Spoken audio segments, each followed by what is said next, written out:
दादा आहे का रिक्षा? 5 मिनिटं लागतील, चालेल? नाही नको मला. दादा आहे का? एकच मिनिटं फक्त, होत आले, एकच मिनिटं. दादा तुम्ही हे रोज काय लिहित असता? अहो काही नाही, एका पॅसेंजरने मला एक वाक्य दिलं होतं. मला म्हटलं की हे रोज लिहित जा. पण मी त्याला म्हटलं मला काही लिहिता वाचता येत नाही हो. तर मला म्हटलं की मी तुम्हाला वाक्य लिहून देतो, ते रोज गिरवत जा. मी आपलं गिरवत राहिलो आणि आता सवय झाली. इतकी सवय झाली की आता मी माझं वाक्य लिहू शकतो ना ते. बघू काय वाक्य आहे ते. श्रीराम जयराम जय जयराम. अहो हा तर माझा गुरुमंत्र आहे गोंदवलेकर महाराजांचा. हो? हो.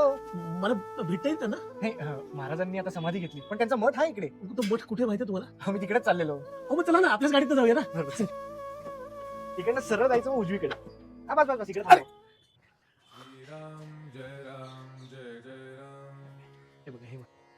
श्रीराम जय राम जय जय राम. काय झालं दादा? अरे यांनीच तर ते वाक्य दिलं होतं मला. नादातून या नाद निर्मितो, नादातून या नाद